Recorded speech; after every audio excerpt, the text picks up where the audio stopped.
1 spoon butter, 2 spoon oil, అలాగే carrot, matar, అలాగే cabbage, పచ్చిమిర్చి, అలాగే మిల్ మేకర్ ఇవన్నీ కలిపి ఫ్రై చేస్తున్నాను. ఇప్పుడు కొద్దిగా వేగినాయి.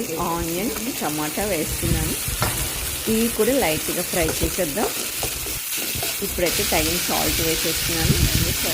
లైట్గా ఎండుమిర్చి పౌడర్ అంత బాగా కలిసేటట్టు కలిపేస్తున్నాను. కలర్ కావాలంటే పసుపు వేసుకోవాలి.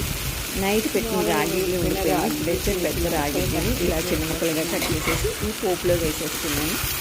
ఇదైతే రాగిడ్లీ మంచూరియా అనుకోండి, చాలా టేస్టీగా ఉంటుంది. ఒకసారి ట్రై చేశారంటే మళ్ళీ ఇదే రెసిపీ ట్రై చేస్తారు. అయితే ఇప్పుడు రాగిడ్లీ ముక్కున్న వెజిటేబుల్ ముక్కలతో బాగా కలిపేసి ఒక 2 నిమిషాలు మూత పెట్టేద్దాం. 2 నిమిషాల తర్వాత మూత తీసి తెచ్చి కొత్తిమీర చల్లుకొని కలిపేసుకొని సర్వ్ చేసేసుకోవడమే వేడి రాగిడ్లీ. లేదు రాగిడ్లీ